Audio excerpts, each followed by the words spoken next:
I was halfway through a slow dance with my neighbor when she leaned close to my ear and whispered, "I know what you did last night." The music kept playing. People kept laughing. Glasses clinked somewhere behind us. But my body went still, like someone had pressed pause on my heart. Her hand was warm in mine. Her perfume, soft jasmine, wrapped around me.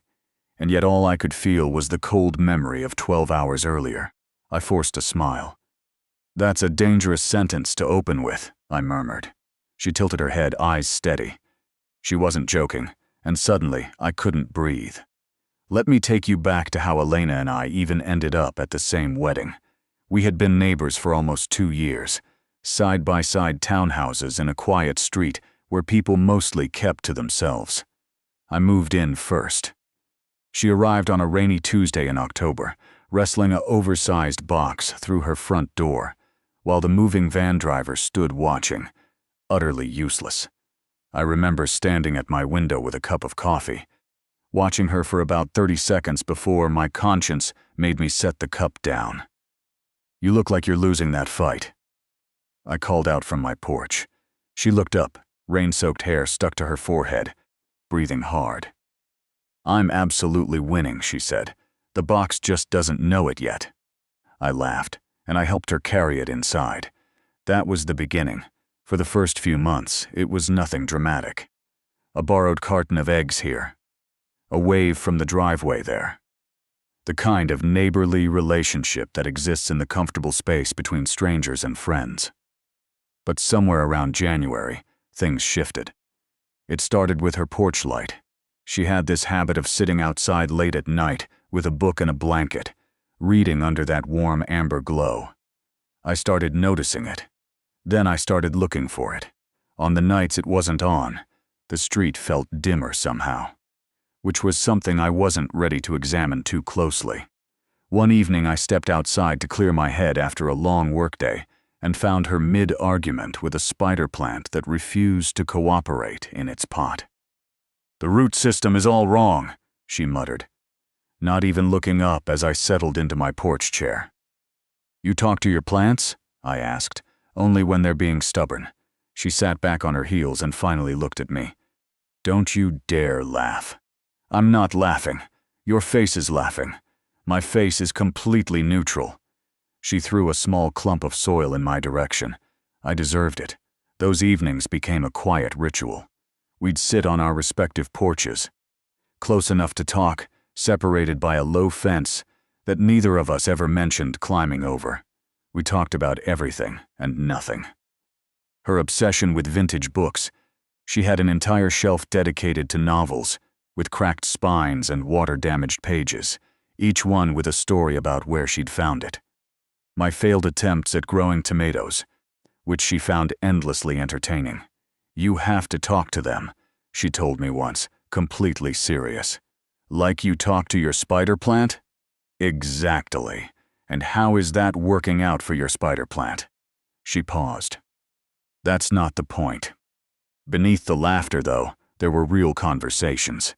She told me about her family, her mother, her younger brother Marcus, who she worried about constantly.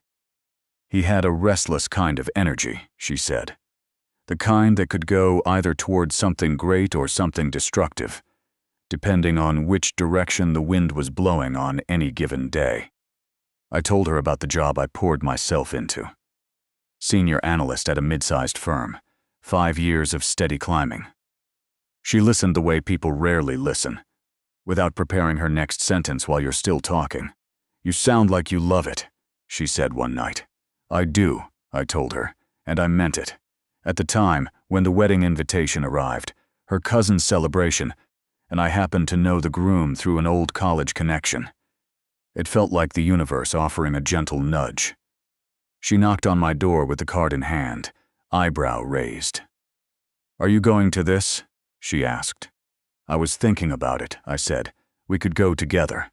She said it casually, like it was obvious. "Save on parking at least." I smiled. Purely for the parking," she agreed. But the way she smiled when she turned to leave told me it was never really about the parking. And I was already in trouble. The wedding was beautiful in that effortless way that good weddings always are. String lights draped across the ceiling like 1,000 suspended stars. Round tables covered in ivory linen. A live band playing something warm and unhurried in the corner. The kind of atmosphere that softens people, makes them lean a little closer to each other than they normally would. Elena wore a deep burgundy dress. Simple. No excessive jewelry. Just a pair of small gold earrings that caught the light when she turned her head. I noticed, and then I noticed that I noticed, which was its own problem entirely.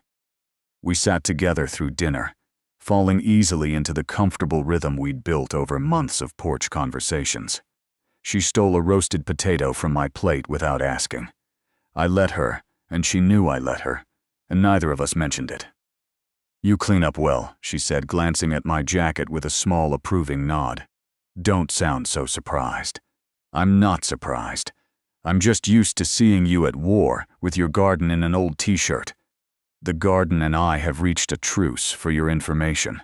The tomatoes died, didn't they?" I picked up my water glass. "I don't want to talk about the tomatoes." She laughed, really laughed, and something in my chest did a quiet, traitorous thing that I chose to ignore. After dinner, the dancing started. She pulled me to the floor with the easy confidence of someone who doesn't overthink things the way I do. We weren't formal about it. Just two people moving to a slow song, her hand in mine, my other hand at the small of her back. It was during that dance, in that warmth, surrounded by the soft blur of celebration around us, that she leaned in and said it. "I know what you did last night." And just like that, the warmth evaporated. I kept my expression even, kept my hand steady in hers, but my pulse was doing something entirely different. "Is that so?" I said, keeping my voice light. She tilted her head slightly, watching me the way she sometimes did, like she was reading a sentence twice to make sure she understood it. "You're going to make me ask, aren't you?" I said. "I'm just seeing how long it takes you to crack." "I don't crack." "Everyone cracks," she said simply. I turned us slowly on the dance floor, buying myself a moment. My mind was already racing backward, to the night before, to the phone call, to the decision I had made in the dark of my kitchen, alone, with no one watching, or so I thought. "You have a very dramatic interpretation of the word no," I said carefully. "People say that phrase all the time. It means nothing, does it?" Her eyes were steady, not accusing, not playful either anymore. Something more serious had settled underneath the surface. The song continued. We kept moving. "Elena, not here," she said quietly, and she rested her head briefly against my shoulder, like a comma in the middle of a complicated sentence. I didn't speak. Neither did she. The song ended. People around us clapped. We stepped apart, and the ordinary noise of the wedding rushed back in. She smiled at someone across the room and reached for my hand without looking.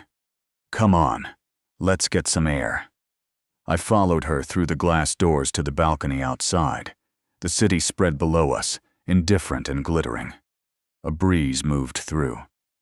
She stood at the railing and I stood beside her, and for a long moment neither of us said anything. Then she opened her mouth to speak, and her cousin appeared behind us, breathless and grinning. "Elena, they're cutting the cake.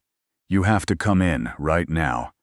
Your aunt is already upset about the seating chart. And if you're not there," Elena exhaled, shot me a look that said, "This isn't over." And then she was gone, pulled back inside by the noise of family. I stood alone on the balcony, heart pounding, because whatever she had seen, whatever she knew.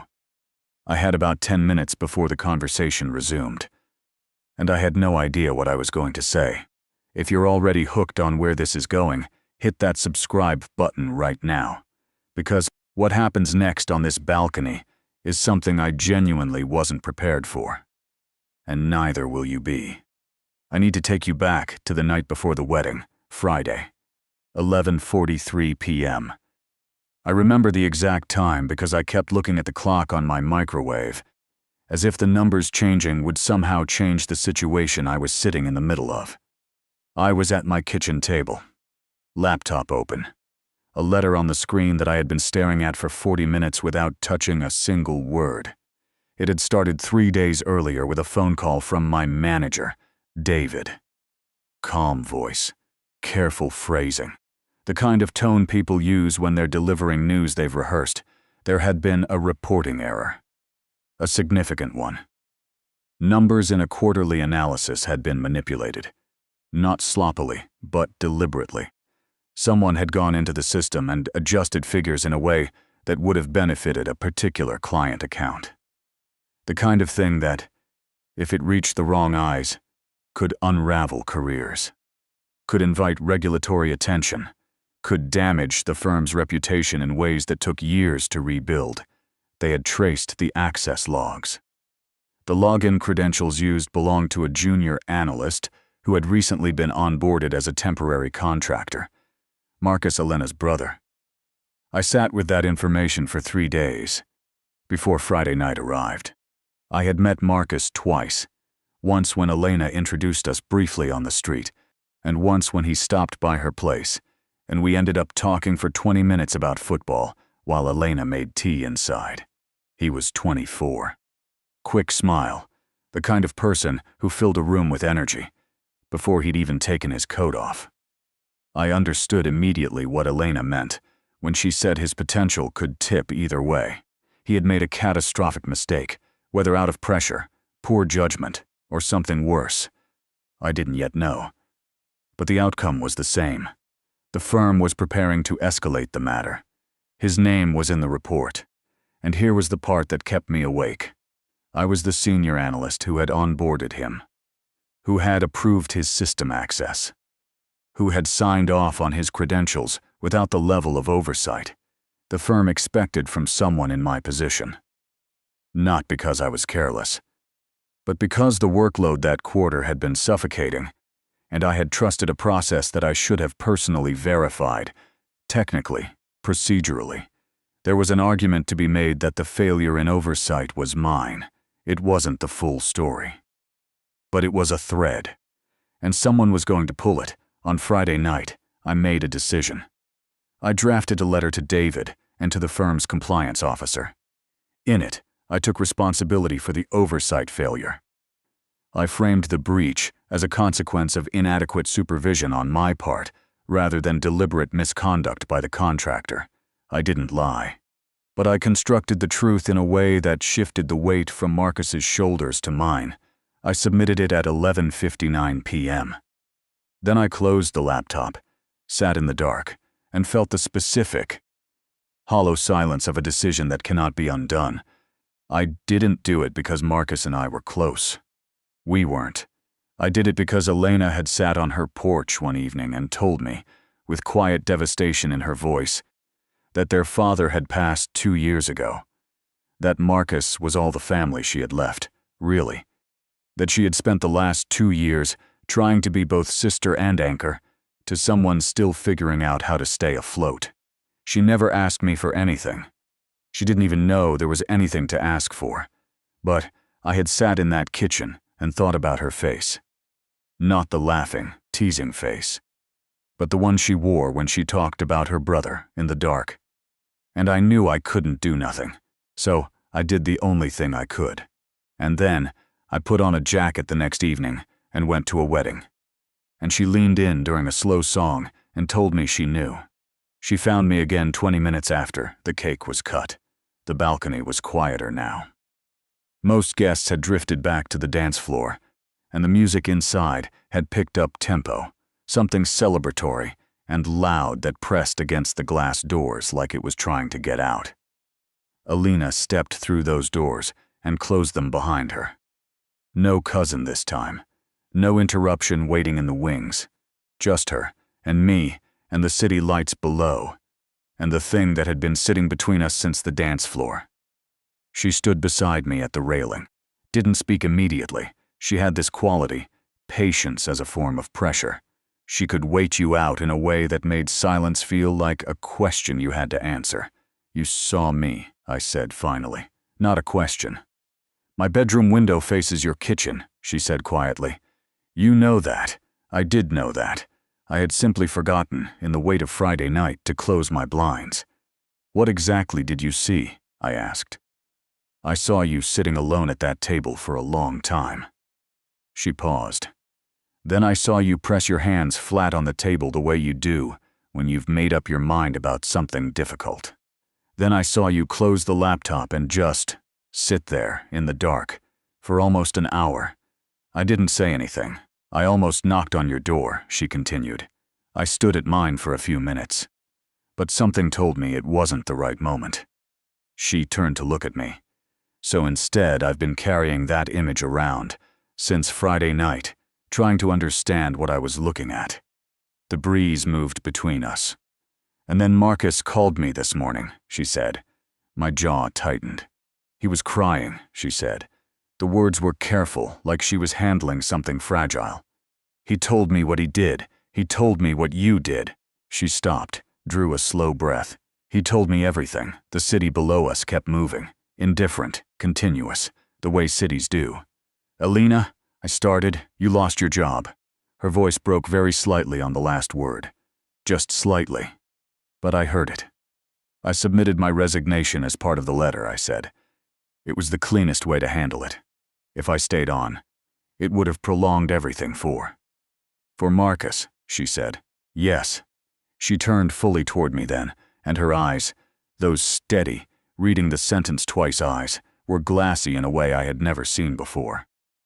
"You don't even know him," she whispered.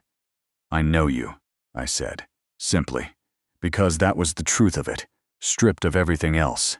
The silence that followed was the kind that has weight to it. The kind you feel in your sternum. Then something shifted in her expression. The glassiness hardened into something fiercer. "How could you do that?" she said. And now there was an edge in her voice. Not cold, but raw. "How could you make a decision that enormous and not say us a single word to me? How could you just?" She stopped, pressed her lips together. "You sat in that dark kitchen alone and you carried all of that by yourself. And I was right next door and you didn't." Her voice broke again, more noticeably this time. "You didn't let me be there for you," she finished. And that undid me more than anything else she could have said, because she wasn't angry about the sacrifice. She was heartbroken about the silence. I opened my mouth. Closed it. The rain started then. Soft at first, the way it does in the kinds of stories you don't believe are real until they happen to you. A few drops, then more. Neither of us moved inside. "I need to ask you something before this goes any further. Have you ever sacrificed something significant for someone who didn't even know you were doing it? Drop it in the comments below. Because what she says to me next in this rain absolutely broke me open. And I think it might do the same to you. But love, I was learning, is never just a moment. The moment on the balcony was real. The rain, the words, the way she looked at me when she said them, all of it was real. But the morning after a moment like that has its own particular cruelty. It arrives gray and practical, stripping away the string lights and the slow music and leaving you with just the facts. And the facts were these. I was unemployed. 5 years of careful, deliberate career building, gone in a single letter, submitted at 11:59 on a Friday night. My savings were reasonable but not indefinite. My professional reputation, at least within that firm, and within the network adjacent to it, was complicated now in ways I couldn't fully map yet. I had done the right thing. I believed that completely. But believing you did the right thing doesn't insulate you from the weight of its consequences. Elena and I had driven home from the wedding in a quiet that was different from our usual comfortable silence. This one was fuller, heavier with everything that had been said on the balcony. She had fallen asleep in the passenger seat 20 minutes from home, her head tilted toward the window, and I had driven the rest of the way alone with my thoughts and the low hum of the radio. I had walked her to her door. She had turned at the threshold and looked at me with those steady eyes. "We're going to talk about all of this properly," she said. "Not a question." "I know," I said. "Not tonight," she added. "Tonight I just need to." She gestured vaguely at the air between us. Process. Take your time, I said. She nodded. Then quietly she reached out and pressed her palm flat against my chest for just a moment, feeling, I think, for something solid. Then she went inside. I stood on her doorstep for 3 seconds longer than I needed to. Then I went home. The next 2 weeks were the hardest, not because of Elena. Between us, something had clarified. We were careful with each other in the way new, fragile things require care, more deliberate in our conversations, more honest, learning a new language for what we were becoming. But from the outside, pressure arrived from a direction I hadn't anticipated. Her mother called Elena the Monday after the wedding. I know this because Elena told me, sitting on her porch that evening with her hands wrapped around a mug she wasn't drinking from, staring at the middle distance. She knows, Elena said simply. About Marcus? I asked. About everything, Marcus told her, and she called me to. She stopped, set the mug down. She's not angry at you, she's grateful, genuinely. A pause. But she's worried about me. About you, I repeated. About us. Elena looked at me directly. She said she doesn't want me building something with someone who has just, her words, complicated their entire future for a family obligation. She exhaled slowly. She thinks you'll resent us, eventually.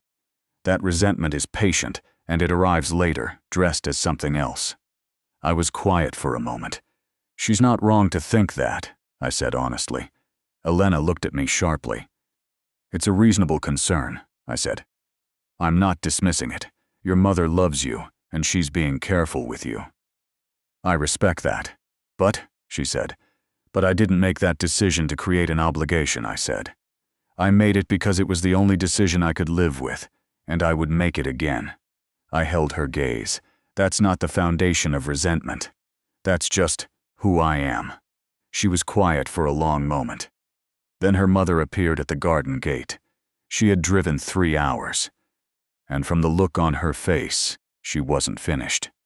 Elena's mother was a small woman with a precise posture and eyes that missed nothing. She introduced herself as Grace, shook my hand with a firmness that felt like an assessment, and accepted Elena's offer of tea with the manner of someone who had not come for tea. We sat in Elena's living room.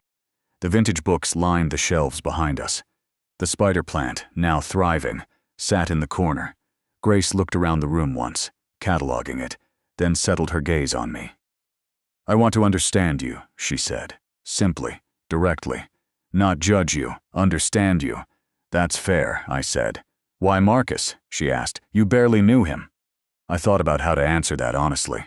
Because I knew Elena, I said, and I understood what losing him, to that kind of consequence, would have cost her. I couldn't unknow that. Grace was quiet. Her hands were folded in her lap with a stillness that reminded me of Elena. And now, she said, you have no position, no income. You've attached yourself to a situation that could follow your professional record.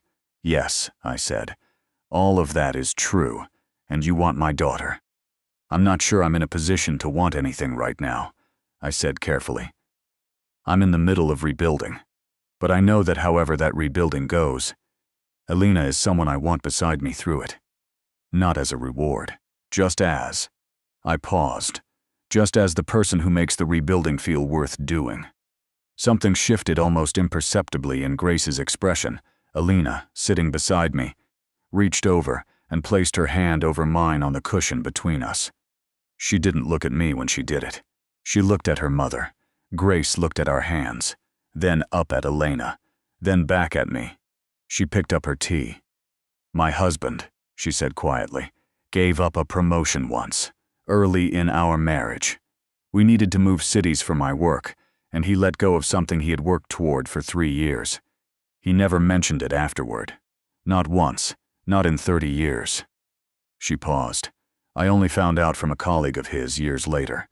The room was very still. I asked him why he never told me, she continued. He said because it wasn't a sacrifice. It was just a choice, and I'd make it again. She set her cup down carefully. You used almost the same words tonight. I didn't respond. There was nothing to add. Grace looked at her daughter for a long moment, The kind of look that contains entire conversations, entire histories. Then she stood, smoothed her jacket, and extended her hand to me again. "Take care of her," she said. "And let her take care of you. That second part matters just as much." She left an hour later. 3-hour drive back, unbothered. Alina walked her to the gate, and I stood in the doorway watching them. Mother and daughter. Foreheads briefly together, hands clasped. The quiet language of women who love each other deeply and don't need many words to say it. When Elena came back inside, she stopped in front of me. "Well," she said. "Well," I agreed. "She likes you," she said. She'd never admit it directly, but she does. "I like her too," I said. "Terrifying woman." Elena laughed, and then she leaned into me, not dramatically, just quietly. Her forehead against my shoulder, her breath evening out. I put my arm around her, and we stood like that in the doorway of her little house. With the evening settling around us and the porch light coming on automatically in the dusk, 3 weeks later I accepted a position at a smaller firm. Less prestige, better people. I came home that evening and knocked on her door. She opened it and looked at my face and knew immediately. "Kitchen," she said. "I'll make dinner. You can tell me everything." I followed her inside. Music was already playing. Something soft and unhurried, and we danced, right there between the counter and the table, with nowhere to be and nothing to hide. That, I think, is when I knew we were going to be all right. If this story stayed with you, if it reminded you that real love shows up quietly, in the hardest moments, without asking for anything back, please share it with someone who needs to hear that today. And if you haven't already, subscribe. Because every week I bring you stories like this one. Stories about ordinary people doing quietly extraordinary things for the people they love. I'll see you in the next one.